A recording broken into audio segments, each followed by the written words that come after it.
PCS के इस platform में आप सभी का स्वागत है। आज से हम लोग भारतीय राज्य व्यवस्था का टॉपिक वाइज PYQs देखेंगे, जो बीपीएससी के द्वारा विगत वर्षों में प्रीलिम्स के परीक्षाओं में पूछे गए हैं। तो आज का हमारा टॉपिक है संविधान सभा एवं संविधान निर्माण की प्रक्रिया। पहला क्वेश्चन है कि संविधान सभा की प्रथम बैठक कब हुई? 9 दिसंबर 1946, 15 अगस्त 1947, 26 नवंबर 1949, 26 जनवरी 1946। तो इसका जो राइट आंसर होगा वो संविधान सभा की प्रथम बैठक 9 दिसंबर 1946 को हुई थी। संविधान सभा की जब प्रथम बैठक हुई थी उस समय एक अस्थायी अध्यक्ष का चुनाव किया गया था, जिनका नाम था डॉक्टर सच्चिदानंद सिन्हा। क्या नाम था? डॉक्टर सच्चिदानंद सिन्हा। तो क्वेश्चन पूछा जाता है कि संविधान सभा के अस्थायी अध्यक्ष कौन थे? डॉक्टर सच्चिदानंद सिन्हा। अस्थायी अध्यक्ष कौन थे? तो डॉक्टर राजेंद्र प्रसाद। कौन थे? डॉक्टर राजेंद्र प्रसाद। और फिर इनका चुनाव कब हुआ? तो 11 दिसंबर 1946 को डॉक्टर राजेंद्र प्रसाद जी को सर्वसम्मति से संविधान सभा का अस्थायी अध्यक्ष चुना गया था।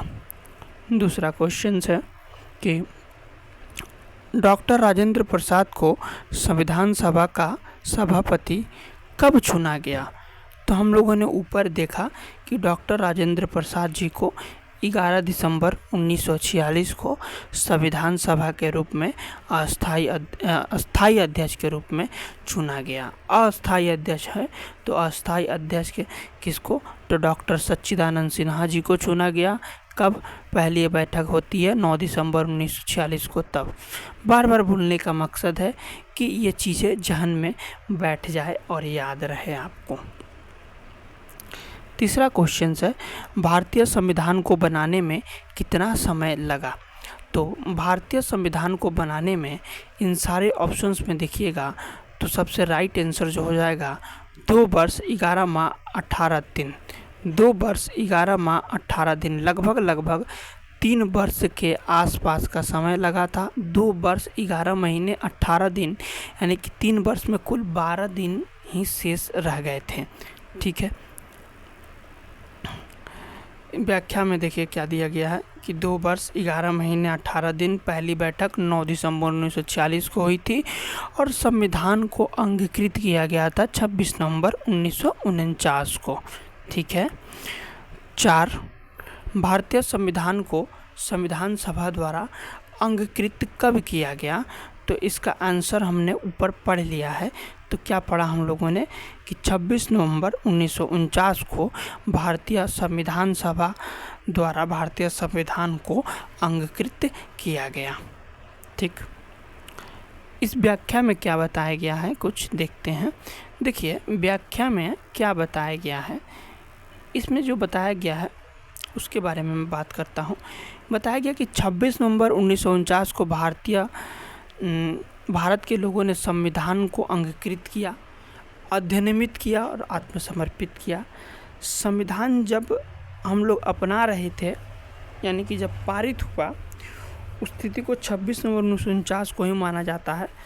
इस दिन संविधान पूर्ण रूप से तो लागू नहीं हुआ, कुछ प्रावधान लागू हुए और कुछ नहीं भी लागू हुए थे, जैसे कि नागरिकता, अंतरकालीन संसद, अस्थायी और संक्रमणकालीन उपबंध लागू हो गए। शेष उपबंध जो थे वो 26 जनवरी 1950 से लागू हुए। इसलिए 26 जनवरी 1950 को गणतंत्र दिवस, यानी यह भी कहा जाता है कि पूर्ण रूप से संविधान कब लागू हुआ ये पूछे तो क्या बताइएगा कि 26 जनवरी 1950 को लागू हुआ था। ठीक है, अब हम आगे की तरफ बढ़ें। 5 नंबर क्वेश्चन है कि संविधान को 26 जनवरी को लागू करने का निर्णय क्यों लिया गया था?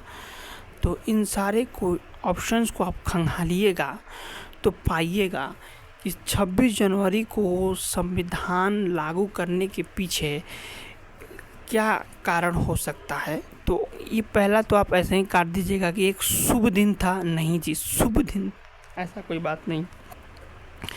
डी को देखिएगा तो कहता है कि उपयुक्त में से कोई नहीं, उपयुक्त में से कोई नहीं। तो ऊपर का दो ऑप्शन पहले देख लेते हैं। स्थिति को क्या 1942 में भारत छोड़ आंदोलन प्रारंभ किया गया था इसलिए, तो ये भी नहीं होगा। तो क्या हो गया, कांग्रेस ने स्थिति को 1930 में स्वतंत्रता दिवस के रूप में मनाया था, इसलिए 26 जनवरी को संविधान लागू करने का निर्णय लिया गया था, क्योंकि कांग्रेस ने 1930 में स्थिति को स्वतंत्रता दिवस के रूप में मनाया था। और इसकी घोषणा कब की गई थी, तो लाहौर अधिवेशन में किया गया था, जो व्याख्या में चर्चा है मैं आपको दिखाता हूँ। ये रहा कि भारतीय राष्ट्रीय कांग्रेस का अधिवेशन दिसंबर 1929 में लाहौर में हुआ। भारतीय राष्ट्रीय कांग्रेस का अधिवेशन दिसंबर 1929 में लाहौर में हुआ था और पूर्ण स्वराज की घोषणा की गई थी। इसके साथ साथ 26 जनवरी 1930 को स्वतंत्रता दिवस के रूप में मनाए जाने का संकल्प भी लिया गया था। तब से जब तक 15 अगस्त 1947 को स्वतंत्रता दिवस न मनाया गया, मतलब भारत स्वतंत्र नहीं हुआ, तब तक पहले 26 जनवरी 1930 को ही स्वतंत्रता दिवस मनाया जा रहा है। 26 जनवरी को ही स्वतंत्रता दिवस मनाया जाता था।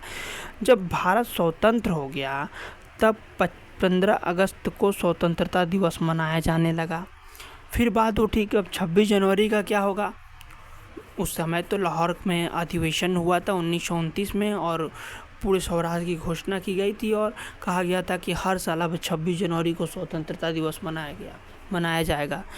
तो इसीलिए स्थिति को कोई भूले नहीं। स्थिति को बनाए रखने के लिए क्या किया गया कि संविधान को पूर्ण रूप से लागू कर दिया गया और 26 जनवरी 1950 को गणतंत्र दिवस के रूप में हम लोग मनाने लगे और इसे कहा गया गणतंत्र दिवस। राइट, पूर्ण रूप से संविधान लागू हुआ। आंशिक रूप से कब पूछे तो 26 नवंबर, 26 जनवरी। इसमें आपको कन्फ्यूजन्स नहीं रखना है, क्लियर कट रखना है। 6 नंबर क्वेश्चन है कि भारतीय संविधान किसके द्वारा ग्रहण किया गया। राइट, तो भारतीय संविधान किसके द्वारा ग्रहण किया गया, मतलब क्या कहना चाह रहा है भाई। अब देखिए, गवर्नर जनरल के द्वारा, इसको तो ऐसे ही आप लोग काट दीजिएगा। भारत के संविधान की बनाने की जब प्रक्रिया स्टार्ट हुई थी तो कई मिशंस आए थे, उसमें से जो कैबिनेट मिशंस 1946 में आया था, उसी 1946 के कैबिनेट मिशंस के द्वारा संविधान सभा का गठन हुआ था, जिसमें प्रावधान दिया गया था कि भारत की जो संविधान सभा होगी वह संप्रभु और चुने हुए लोगों के द्वारा बनाई जाएगी। ठीक है, हालांकि चुने हुए नहीं थे, कहा जाता है चुने हुए, अप्रत्यक्ष रूप से चुने हुए थे, प्रत्यक्ष रूप से नहीं थे। तो इसका आंसर आप देखते हैं, ये ब्रिटिश संसद, जब कहा गया कि भारत की संविधान सभा संप्रभु होगी, तो जब हम ब्रिटिश संसद कह दिए तो हम संप्रभु हुए कहाँ, तो ये भी नहीं होगा। संविधान सभा, राइट, इसका आंसर क्या हो जाएगा, संविधान सभा, क्योंकि कैबिनेट मिशन 1946 में स्पष्ट था कि भारत के एक संविधान सभा का गठन होगा जिसमें चुनाव होंगे और कुल सदस्य की संख्या 389 होगी, जिसमें से 296 ब्रिटिश भारत की सीटें होगी और 93 देसी रियासतों की सीटें होगी।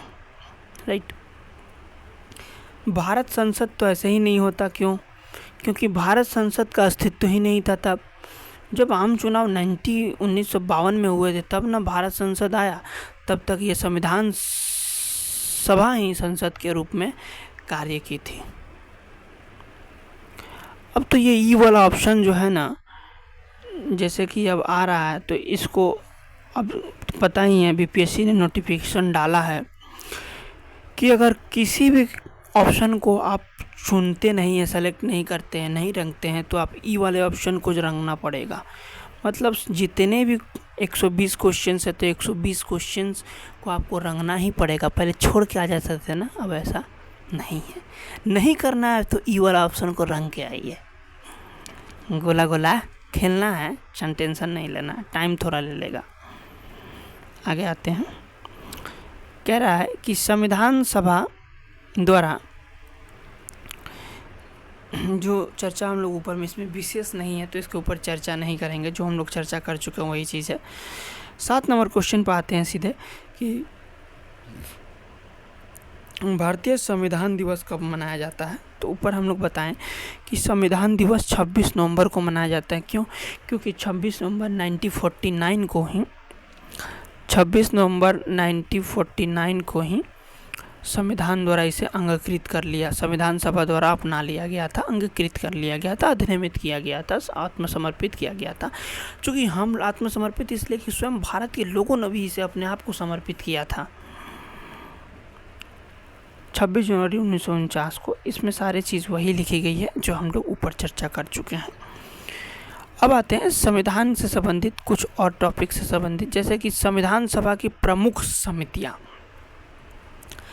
अब इसमें प्रमुख समितियाँ कौन कौन सी थी? हम लोग तो जानते हैं कि संविधान सभा में कुछ छोटी बड़ी अनेक समितियाँ थी, लेकिन उन सभी में सबसे बड़ी या प्रमुख समिति थी जिसे कहते हैं कि प्रारूप समिति।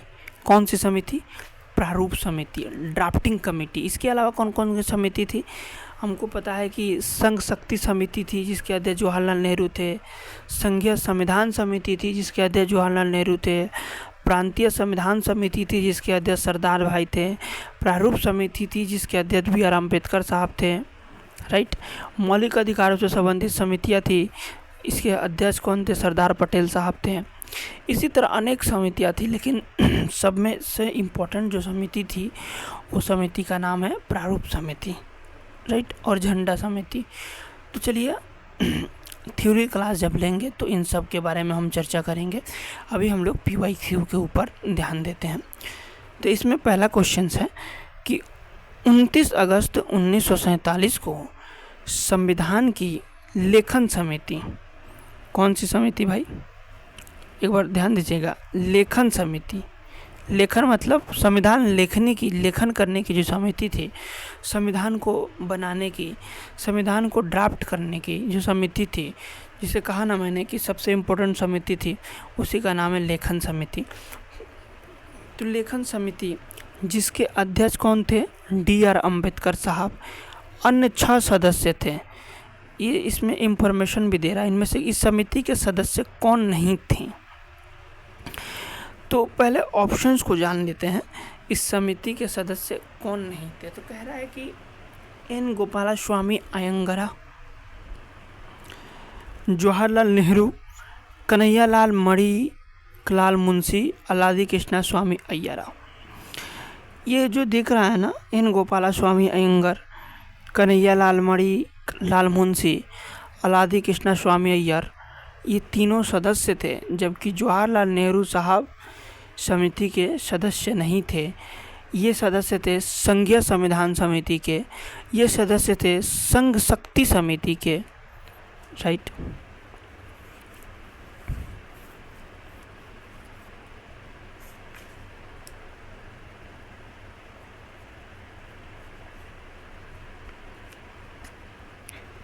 तो बात कर रहे थे अभी 6 सदस्य कौन कौन थे। अगर आपको पता होगा कि जब ड्राफ्टिंग की बात हो रही थी तो 29 अगस्त 1947 को प्रारूप समिति का गठन होता है और इसमें 6 सदस्य अन्य 6 सदस्य BR अम्बेडकर साहब को लेकर 7 सदस्य होंगे।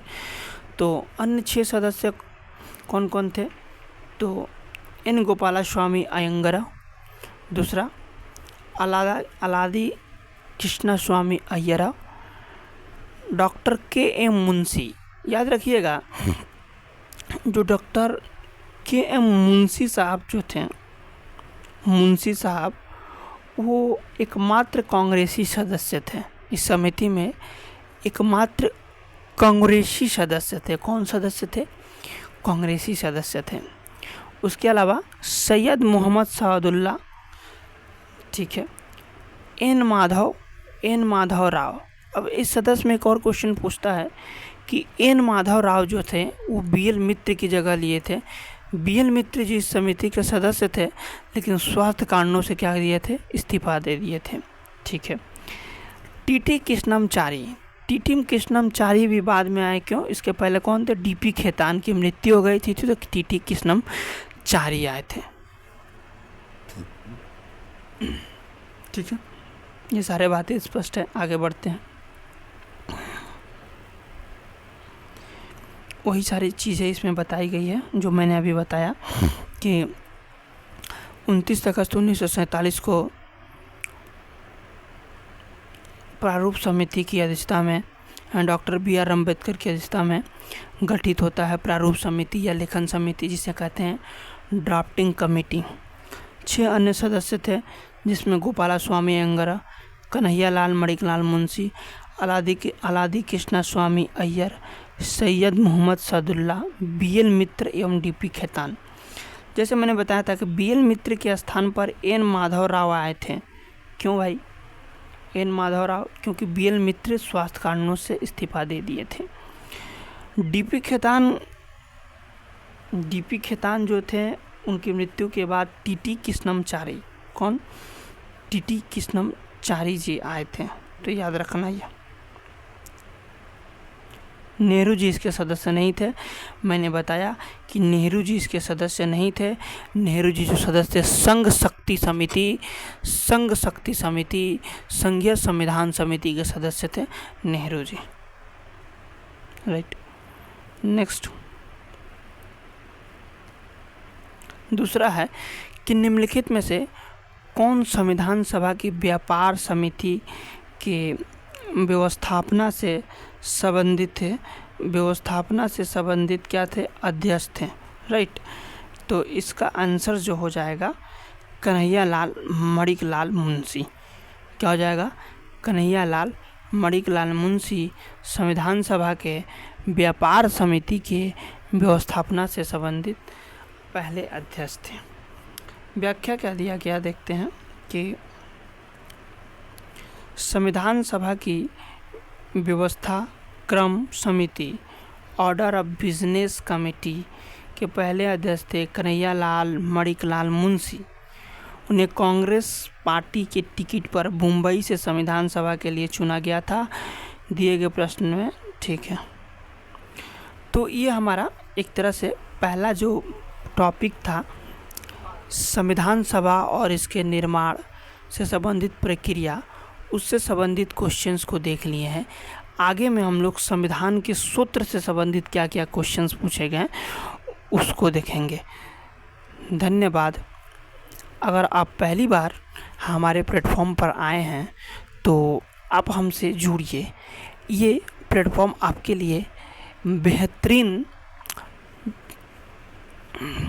तैयारी का माध्यम आपके सामने प्रस्तुत करेगा। धन्यवाद, बहुत बहुत धन्यवाद।